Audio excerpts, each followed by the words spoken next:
टूटा हुआ लश्कर का भरम देख रहे हैं और जिल्ले इलाही के करम देख रहे हैं। ताकत का नशा अक्ल पे हावी है तुम्हारी, तुम देख ना पाओगे जो हम देख रहे हैं। एक दिन अपनी किसी मजदूर की तरह अपनी दिन भर की दिहाड़ी लेकर के बाजार जाइए और अपने बच्चों के लिए राशन खरीदिए, तब पता चलेगा कि महंगाई कम हो रही है या नहीं हो रही है।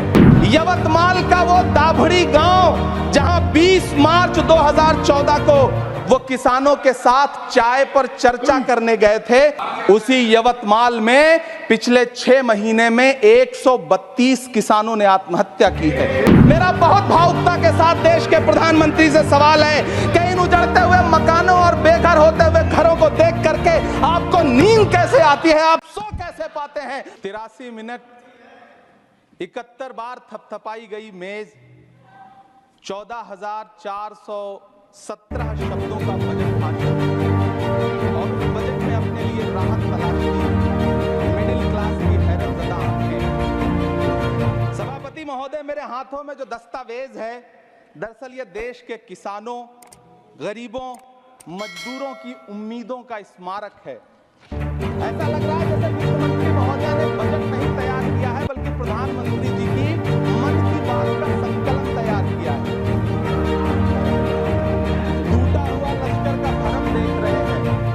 टूटा हुआ लश्कर का भरम देख रहे हैं और जिल्ले इलाही के करम देख रहे हैं।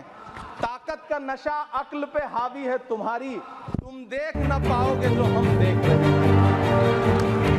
वित्त मंत्री महोदया ने इस बजट में महंगाई पर सिर्फ 10 शब्द बोला है।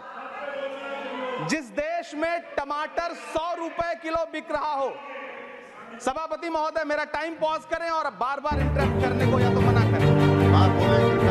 सभापति महोदय, वित्त मंत्री महोदय ने इस बजट में महंगाई पर सिर्फ 10 शब्द बोले हैं। जिस देश में टमाटर 100 रुपए किलो बिक रहा हो, उस देश की वित्त मंत्री के पास बजट में महंगाई पर बोलने के लिए सिर्फ 10 शब्द है।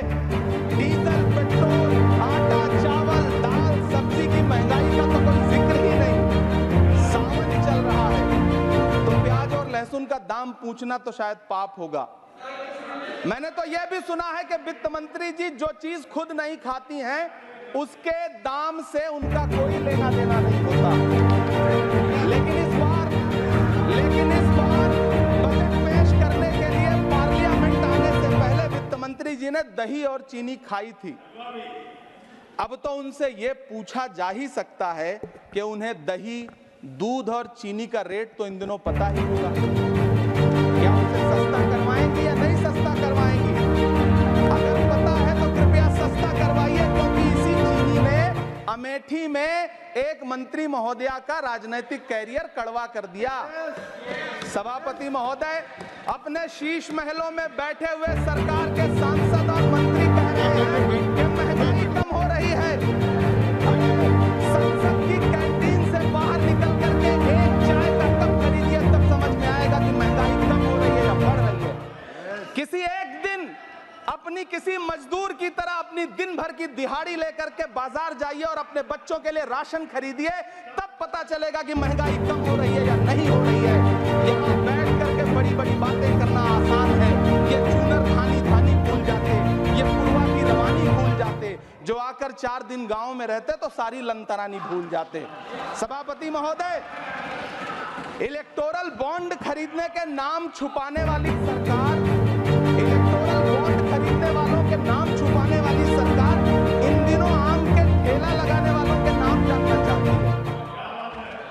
मुझे तो होटलों, ढाबों या आम के ठेलों पर नेम प्लेट लगवाने वालों से पूछना है कि कभी खून की बोतल पर देखा है किसी का नाम लिखा हुआ? मुझे पूछना है कि क्या कोरोना के दौरान अपनी उखड़ती हुई सांसों के लिए ऑक्सीजन तलाशने वाले किसी इंसान ने ऑक्सीजन लाने वाले किसी इंसान से पूछा था कि ऑक्सीजन लाने वाला इंसान हिंदू है या मुसलमान है?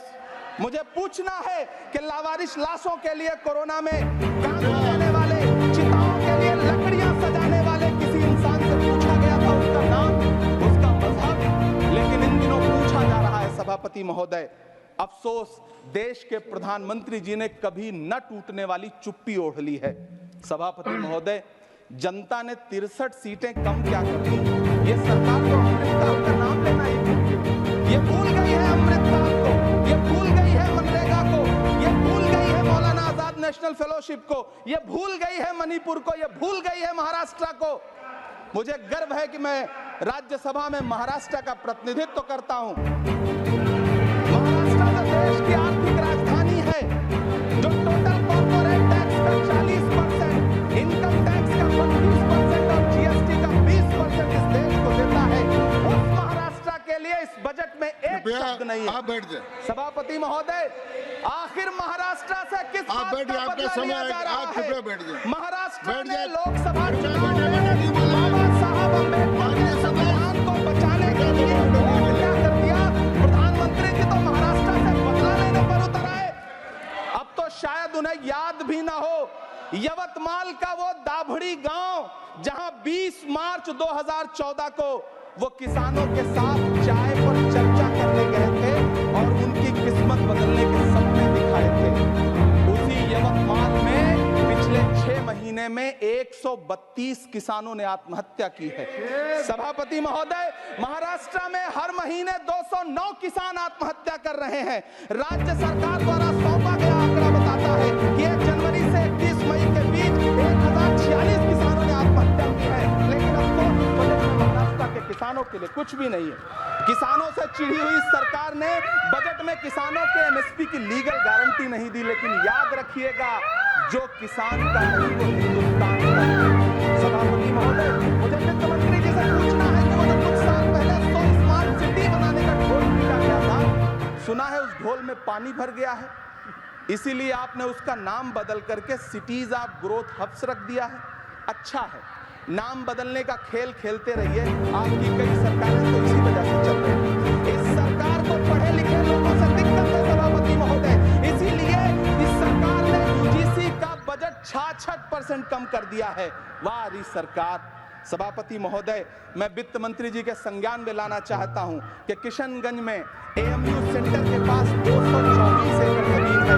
यूपीए सरकार ने सोनिया गांधी जी की अगुवाई में 136 करोड़ रुपए एएमयू किशनगंज सेंटर के लिए खर्च किए थे। लेकिन आपकी सरकार ने पिछले 10 साल में उस 136 करोड़ में से सिर्फ 10 करोड़ रुपया रिलीज किया है। 1.5 करोड़ की आबादी वाला सीमांचल बेहतर शिक्षा के लिए उस सेंटर की बाट जोह रहा है।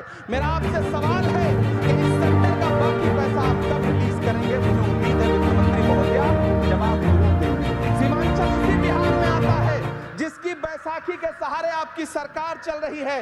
वहां के लोगों को एम्स की जरूरत है। महानंदा और कोसी से होने वाली बात, कोई चैनल चिल्लाया नहीं, किसी ने सच नहीं बताया, किसी ने नहीं दिखाया कैसे घटना हुई, कितने लोग मरे, किसी ने कुछ नहीं। मैं वही कहता हूं, जो लोग 46 में 56 ढूंढ लेते थे, उनको सैकड़ों में 56 नहीं ढूंढ पाए वो लोग।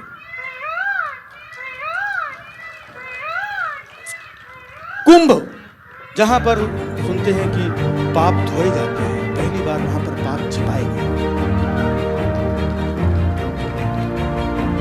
स्टैंपेड के 18 घंटे बाद मुख्यमंत्री को मालूम पड़ा कि कुछ हुआ है। 18 घंटे तक उन्हें पता ही नहीं था स्टैंपेड का मतलब भगदड़ होता है।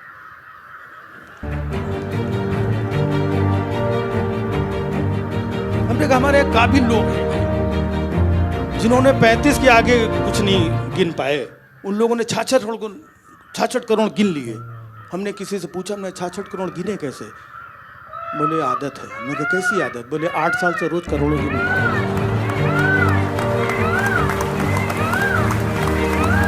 आदत। वैसे इस बार का जो कुंभ था, मतलब कुंभ में बहुत सारी अच्छी घटनाएं भी हुई। बहुत सारे तरह तरह के मठ, मंदिर, बाबा, तरह तरह के लोग जाते थे, आशीर्वाद। नागा बाबा काफ़ी हो जाते थे। एक नागा बाबा मुझे मिल गया, किसी ने बोला नागा बाबा का आशीर्वाद बहुत अच्छा होता है। मैंने कहा बाबा आशीर्वाद क्यों? बाबा भड़क के बोले निकल ले, लात मार। अरे हमने कहा बाबा मैंने सुना है नागा बाबा का, बोले निकल नहीं, लात मारूंगा। हमने बाबा भड़क क्यों रहो, आशीर्वाद दो। बोले नागा बाबा नहीं हो, नहाने गया था, कोई कपड़े लेके भाग गया।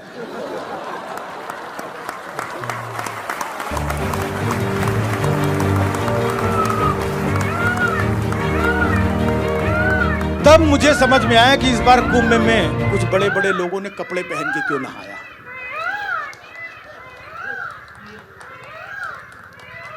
क्योंकि उन्हें भी अपने साथ वालों